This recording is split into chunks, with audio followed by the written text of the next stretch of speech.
In the quiet town of Lacombe, Louisiana, the tragic death of Nanette Krentel sent shockwaves through the community and beyond. On July 14, 2017, a devastating fire consumed her secluded home, leaving behind more questions than answers. Nanette's body was discovered in the charred remains, but the official cause of death was not as straightforward as the fire itself. As investigators sifted through the ashes, they uncovered inconsistencies that challenged initial assumptions. Was this a tragic accident, or was there something more sinister at play? What could have led to such a mysterious and haunting end for a woman who was beloved by many? Nanette's story has captivated those who hear it, drawing attention to the web of theories, suspicions, and unanswered questions surrounding her death. It's a story that compels you to ask, what really happened to Nanette Krentel? Stay with me as I delve into the life, the tragedy, and the lingering mystery that continues to haunt those seeking the truth about Nanette. Join me for another ride through the strange, odd, and mysterious here at Odd Mystery Stories. Nanette Ellis Watson Krentel was a woman known for her kind heart and dedication to those she loved. Born on April 29, 1964, she spent much of her life in Louisiana, building a reputation as someone who cared deeply for her family, friends, and her community. Her warm and compassionate nature stood out to everyone who knew her. Nanette married Stephen Krentel, a high-ranking fire chief in St. Tammany Parish. Together, they lived a quiet life in Lacombe, Louisiana, a rural area where their home was tucked away from the hustle and bustle. While their relationship appeared stable on the surface, those closest to them later shared that it wasn't without its challenges. Friends and family noted occasional tensions, though the extent of these struggles remains a bit unclear. Nanette had a strong passion for animals, particularly cats, and spent much of her time rescuing and caring for them. Her love for animals became one of her defining traits, endearing her to others in the community. Those who knew her describe her as a private person, someone who valued her independence and enjoyed the peace and solitude of a rural home. Despite her private nature, Nanette had a network of people who cared deeply for her. Her family, including her sister Kim, her nieces, they were all central to her life. However, beneath her seemingly idyllic existence, there were whispers of struggles, personal challenges that would later become focal points in the investigation into her death. In the months leading up to her death, Nanette expressed significant concerns about her safety through emails and text messages to her family. She confided fears of being stalked and threatened, specifically mentioning apprehensions about her house being set on fire. In one instance, she sent her father an image of an unidentified man near her property, indicating her unease. These communications revealed that Nanette felt imminent danger, despite security measures like surveillance cameras and firearms intended to protect her.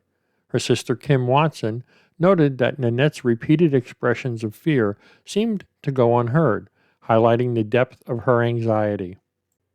As I delve deeper into this story, the question arises, how could a life so full of compassion and quiet joy end in such a mysterious and tragic way? And what, if anything, could the people in her life reveal about the events leading to that fateful day? Coming up, I'll unravel the layers of Nanette's life, leading to the haunting circumstances that would make her story one of Louisiana's most perplexing mysteries.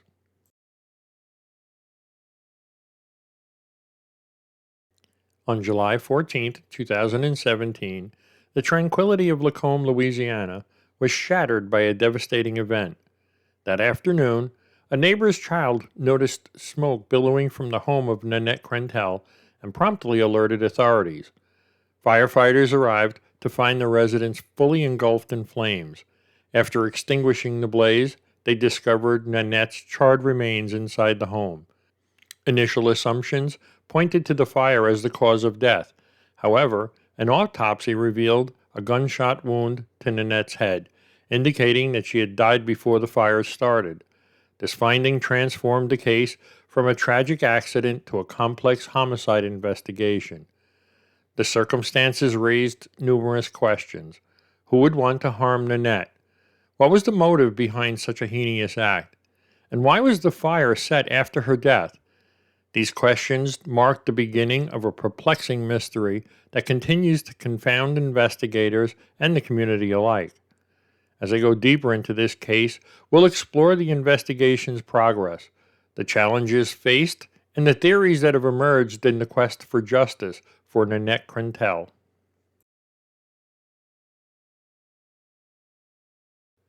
Following the discovery of Nanette Krentel's body, the St. Tammany Parish Sheriff's Office initiated a comprehensive investigation into her death. The case presented immediate challenges due to the extensive damage caused by the fire, which destroyed potential physical evidence. Investigators conducted multiple interviews with family members, friends, and acquaintances to piece together Nanette's final days. They also reviewed surveillance footage from local businesses to establish a timeline of her activities on July 14, 2017. Notably, video evidence placed Nanette at McDonald's on North Shore Boulevard in Slidell that morning, providing a crucial timestamp for her whereabouts. At first, the sheriff's department said it was a suicide, but after a series of autopsies, St. Tammany Parish coroner Charles Preston ruled her death a homicide. She had been shot in the head.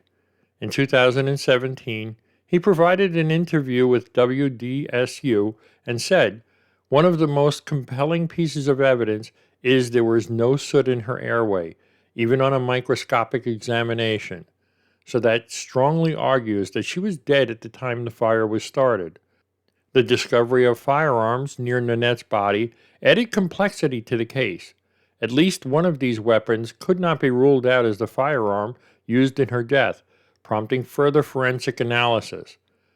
The intensity of the fire posed significant obstacles, as it compromised the integrity of the crime scene and hindered the collection of forensic evidence.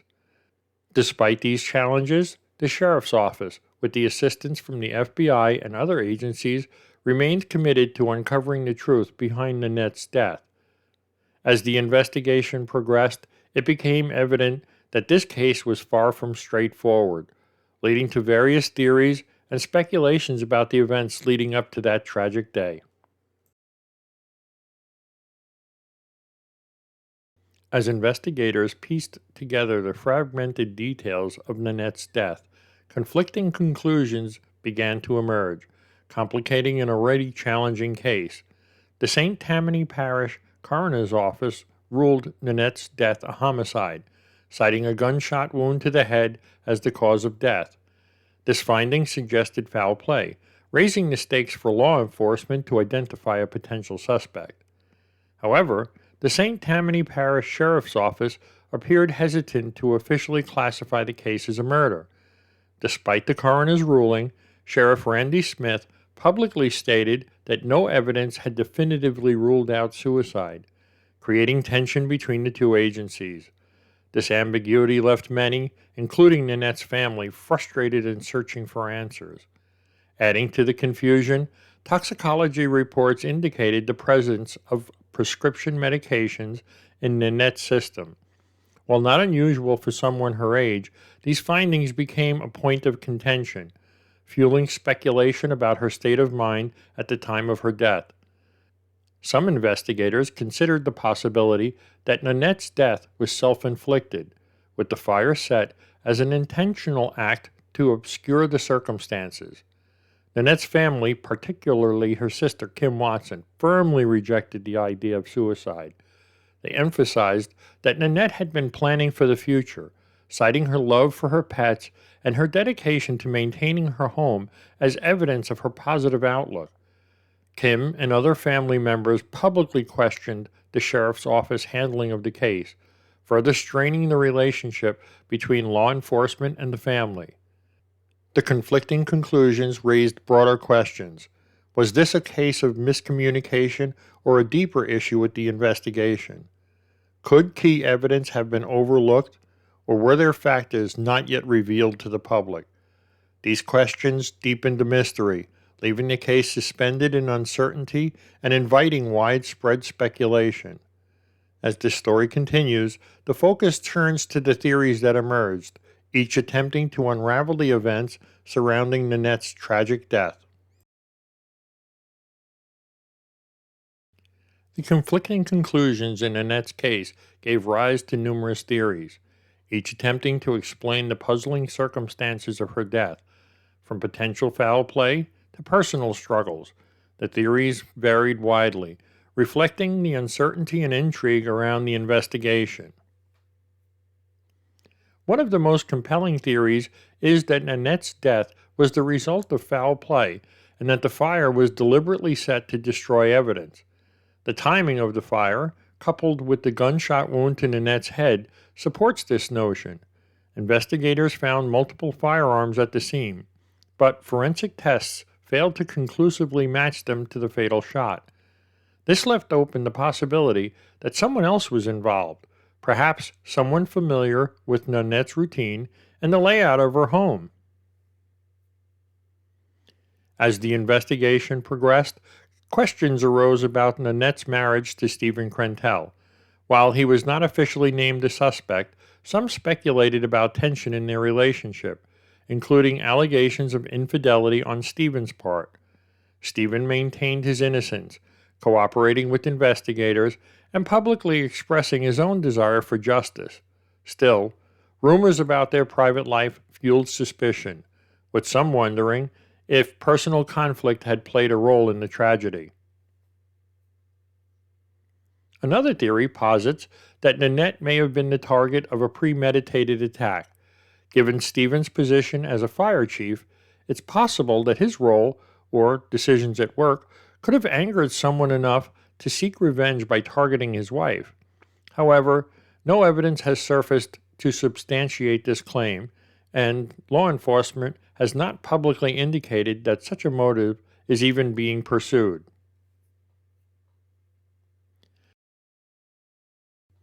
Though heavily disputed by Nanette's family, the possibility of suicide remains a theory. Investigators have noted that the firearms found at the scene could have been accessible to Nanette. Coupled with the presence of prescription medications in her system, some have speculated she may have taken her own life and set the fire intentionally.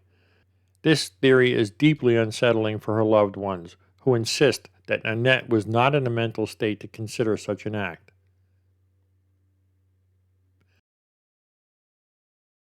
The remote location of Nanette's home raises the possibility of an intruder.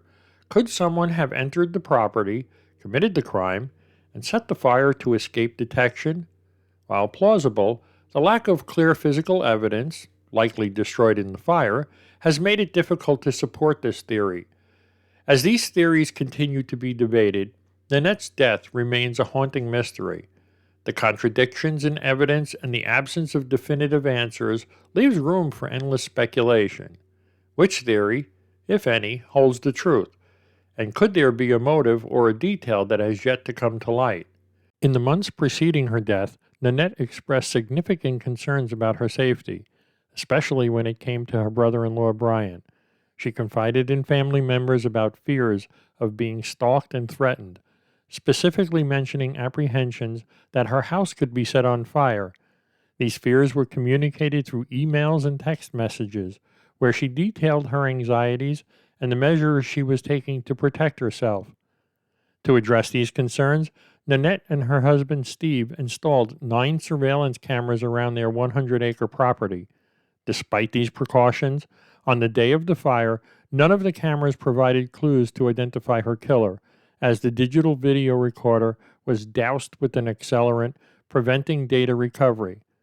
These documented fears and the subsequent security measures taken by Nanette provide critical context to the investigation. They suggest that she felt a tangible threat to her safety, which may have been a precursor to the events leading to her death. This information is essential for understanding the circumstances surrounding her tragic demise, and should be considered when evaluating potential motives and suspects. In the next chapter, I'll examine the impact of media coverage and public perception on this case, exploring how these external factors have shaped the investigation, created its own narrative, and fueled the mystery surrounding Nanette's tragic death. From the moment news of Nanette's death broke, the case captured the attention of local and national media. The combination of its tragic nature and unresolved questions transformed it into a story that resonated far beyond Lacombe, Louisiana. But with the media attention came public scrutiny, which added both momentum and complexity to the investigation.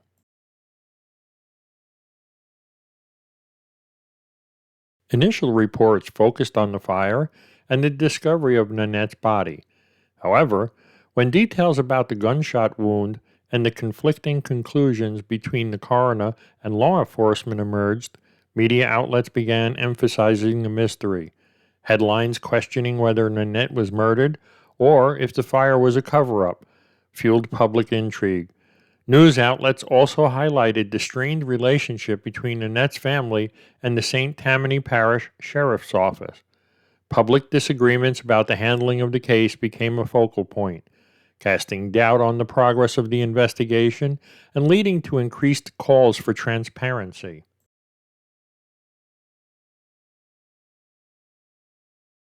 As details surfaced, social media became a hub for speculation and amateur sleuthing. True crime enthusiasts dissected every available fact, offering theories that ranged from plausible to far-fetched. While some online discussions aimed to uncover the truth, others spread misinformation, further muddying the waters.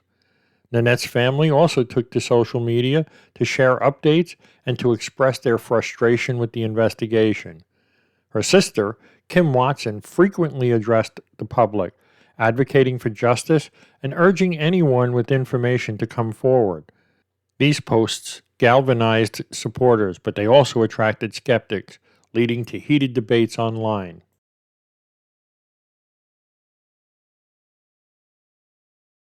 The intense media scrutiny placed additional pressure on law enforcement.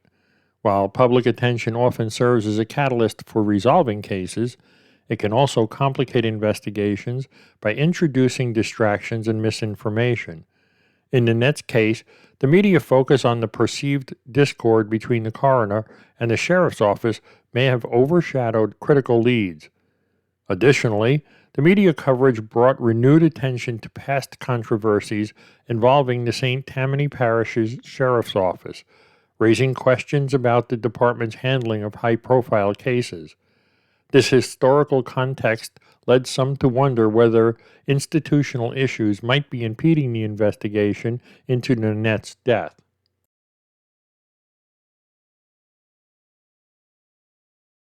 The sustained public interest has ensured that Nanette's story remains in the spotlight, keeping pressure on investigators to find answers.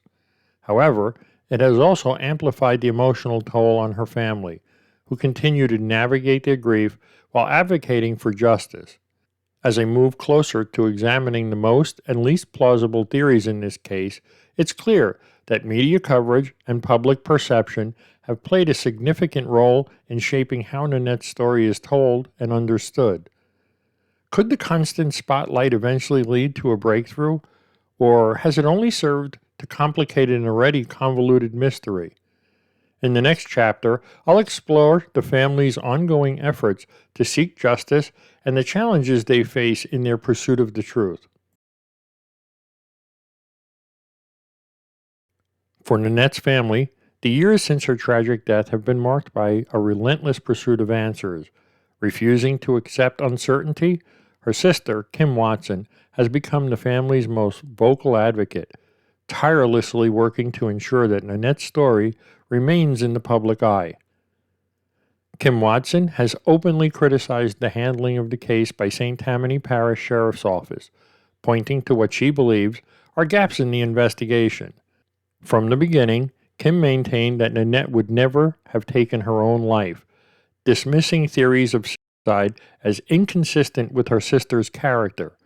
Nanette's devotion to her pets, her plans for the future, and her overall demeanor in the days leading up to her death all suggest to Kim that her sister was murdered. Through interviews, social media posts, and public appeals, Kim has shared her frustrations, alleging a lack of transparency from law enforcement. She has also advocated for the involvement of outside agencies, such as the FBI, to bring fresh perspectives to the investigation. The family's strained relationship with the sheriff's office has been a recurring theme. Disagreements over the classifications of Nanette's death with the interpretation of evidence and the overall direction of the investigation have created a rift. This tension has not only impacted the case, but it has also deepened the family's sense of helplessness. Despite this, the Watson and Krentel families have found support from the wider community. Advocates for justice have rallied around them, echoing their calls for answers. Social media campaigns, vigils, and community discussions have helped keep Nanette's case in the public consciousness. In their pursuit of justice, the family has sought assistance from private investigators and forensic experts. These efforts have uncovered additional insights and raised questions about the aspects of the investigation that may warrant further scrutiny. However, the lack of definitive evidence has made it difficult to draw any concrete conclusions. Nanette's husband, Stephen Krentel, has also expressed his desire for the truth to emerge. While he has faced speculation and scrutiny, Stephen has maintained his innocence and cooperation with the investigators. His complex relationship with Nanette and the allegations of infidelity have placed him under public suspicion, but no evidence has directly implicated him in her death. For the family, the search for justice is deeply personal. The unresolved nature of the case has prolonged their grief, leaving them to grapple with unanswered questions and the weight of public opinion. Every new piece of information brings hope for a breakthrough, but also the painful reality that justice may remain elusive. The lingering question remains: will the family's unwavering determination lead to the truth, or will the complexities of this case keep the answers they seek just out of reach? In the next chapter, I'll examine the current status of the case and the unanswered questions that continue to shroud Nanette's death in mystery. In 2021, the St. Tammany Parish Sheriff's Office transferred the case to the District Attorney's Office, signaling a shift in the investigative approach. As of November 2024, the investigation into Nanette's death remains unresolved, leaving her family and the community in the state of uncertainty. Despite extensive efforts by law enforcement and independent investigators, no arrests have been made, and the case has not been officially closed. Also, with the new district attorney in St. Tammany Parish, the case is a priority. Colin Sims and his team of investigators say they are pursuing every single lead. The office has collected 373 gigabytes of data, including subpoenas, search warrants, videos, audio, and phone records. They conducted 52 formal interviews and traveled to multiple states to investigate. We've reached out to all flight forensic labs, and almost every day we are working on this case, said Jason Garbo, lead investigator. Arsons are unique in that it destroys a lot of your evidence, particularly in this case, said Elizabeth Authentment, assistant district attorney. Despite these efforts, several critical questions remain unanswered. While the coroner ruled Nanette's death a homicide due to a gunshot wound to the head, the absence of soot in her airway suggests she was deceased before the fire started. However, the exact circumstances leading to her death are still unclear. The fire that consumed Nanette's home was determined to be intentionally set. The identity of the person who started the fire and their motive remain unknown. Although various individuals have been interviewed, including Nanette's husband, Stephen, no suspects have been publicly identified. Stephen was cleared by the sheriff's office, but the district attorney's office has stated that they are not clearing anyone until they have definitive information. The lack of definitive answers has led to widespread speculation and numerous theories about what happened to Nanette. The community continues to seek justice, and her family remains hopeful that the truth will eventually come to light. As we approach the conclusion of Nanette's story, I would like to explore the most and least plausible theories surrounding Nanette's death, aiming to shed light on this enduring mystery. The mysterious circumstances of Nanette's death have given rise to numerous theories. As I evaluated the available evidence, certain scenarios seem more likely, while others appear less plausible. Let me explore both ends of the spectrum, analyzing the possibilities and their implications. The most widely accepted theory is that Nanette was the victim of foul play. The coroner's ruling of homicide, based on the gunshot wound to her head, suggests an intentional act. Fire, determined to have been deliberately set, appears to have been used to destroy evidence and mislead investigators. The absence of soot in Nanette's airway indicates that she was already deceased when the fire began, reinforcing the idea that her death was premeditated. The discovery of firearms near her body raises the possibility of a staged scene, with the perpetrator using her own weapons to commit the crime or plant misleading evidence. This theory also aligns with the reports of tensions in Nanette's personal life, including her strained marriage and allegations of infidelity involving her husband, Stephen. While Stephen has consistently maintained his innocence and cooperated with the authorities, the possibility of someone close to Nanette being involved cannot be ruled out. Despite the coroner's ruling, some have speculated that Nanette may have taken her own life and set the fire as part of a plan to obscure her death. This theory relies on the fact that Nanette had access to firearms and that there were prescription medications found in her system during the toxicology report. However, this scenario is widely dismissed by her family and many investigators. Nanette's loved ones have described her as someone who was deeply committed to her life, her pets, and her family. They argue that her behavior in the days leading up to her death showed no signs of distress or intent to harm herself. Additionally, the act of setting fire to conceal harming oneself is exceedingly rare and would require considerable planning. Other theories, such as a targeted attack by an unknown intruder or a crime of opportunity, remain under consideration, but lack substantial supporting evidence. The remote location of Nanette's home and the absence of clear forensic traces makes these theories challenging to prove. The possibility that Nanette's death was linked to her husband's position as fire chief has also been floated, suggesting that she could have been targeted by someone seeking revenge or retaliation. However, no evidence has emerged to substantiate this claim. Regardless of which theory seems most plausible, unanswered questions continue to haunt this case. Why was Nanette killed? Who would have wanted to harm her?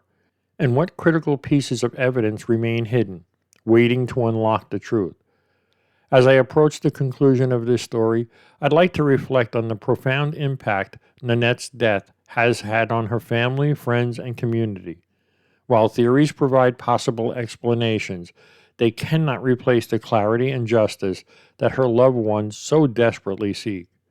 In the final chapter, I'll consider the broader implications of this unsolved case and the enduring quest for answers in Nanette's memory.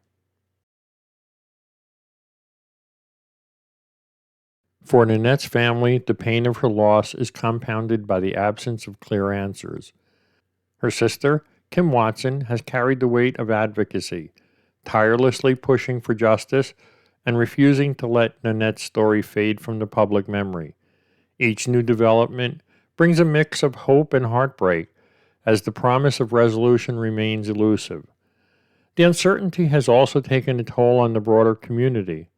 Lacombe, Louisiana, once a quiet town, now finds itself associated with one of the state's most perplexing cases.